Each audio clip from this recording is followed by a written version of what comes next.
no, ṣe kí láti kọ́ bá wà yé ni. Ó yá lọ pàdé tó bá tẹ̀ kí wọ́n kò lè sáré láìsàn ọ̀fẹ́ o.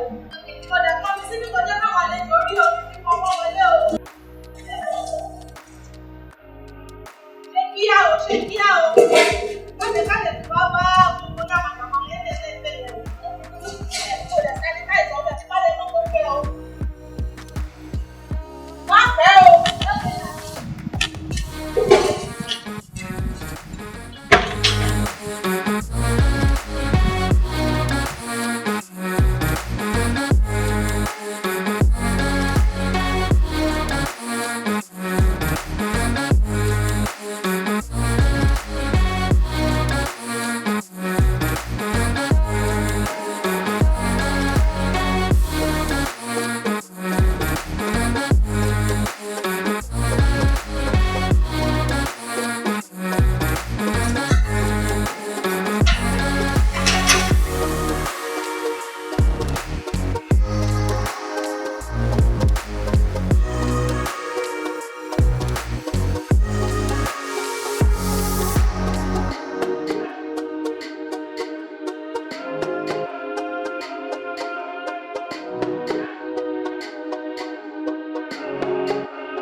Bí mo ṣe ń bọ̀ lórí tí ń bá mi pé máa bá yín dàgbà wá nígbà tí mo bá dàgbà orí mi ní láti rí wọn ẹ wo máa tọ́ wọn ní ọgbà fún wọn mo rí pé ìbá fẹ́ rí wọn ní dájú èdè mo dá fún wọn. Fact really surprised me. Fact láàárín gbogbo tẹ́lọ̀ tí dájú ti ní mo gbé the best. In fact máa pè mí tí ní píkọ̀ ìgbà mi dájú máa bínú oṣù mi ìgbà mi.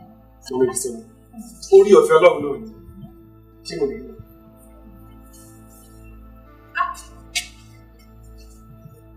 Lọ́dún sọ. Nígbà tẹ́ ẹ mọ̀ ǹjẹ́ ẹ ti fọwọ́ yín. Bẹ́ẹ̀ ṣe padà ẹ̀ ó ti bà mí. Mo wí yálé gbogbo àpọ́nlé tẹ̀ tó fún mi bí ẹ ti fẹ́ sọ̀kọ̀ ẹ̀mí mi.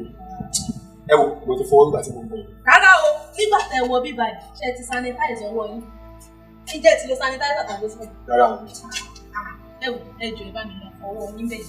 Kẹ wá sanitize ọwọ́ yín, sanitizer wà lẹ́nu yín. Ẹ̀yin náà mọ̀ pé àrùn coronavirus ní rí ìlú.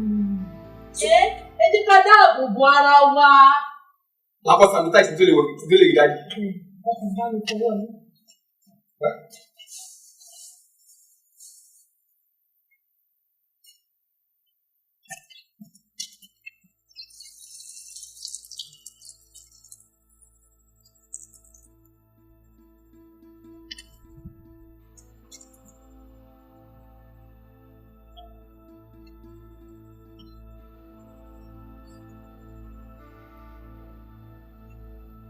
Ṣẹ́yìn náà ti rí nísìnyí.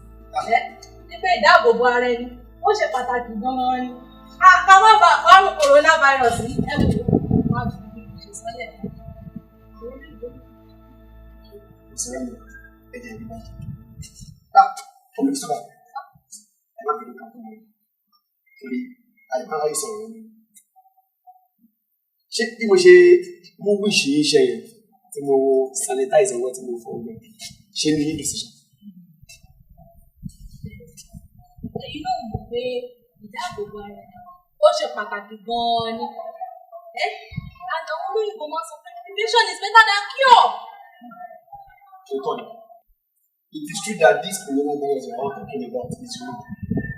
Ṣùgbọ́n ìjẹ́ mọ̀ wípé gbogbo ìdáàbòbò àti ìfọwọ́ àti sanitize ọwọ́ tá à ń ṣe ìyẹn ò dá fáírọ̀sì dúró láti má jẹ́ ká lè wà infected pẹ̀lú ẹ̀. Ti báwo? Ṣé rí ọ̀pọ̀ tó ti kú àrùn yìí? Ṣé rí ọ̀pọ̀ wọn náà ló ń tẹ̀ gbogbo step àti procedure èyí tẹ́lẹ̀ kí n ṣe yìí. Ṣùgbọ́n kò bí orí ọ̀fẹ́ Ọlọ́run nìkan, òun nìkan ni o, ló máa ń yọ èèyàn kúrò nínú ewu àti àjàkálẹ̀ àrùn àbáìsàn táìsàn kankan.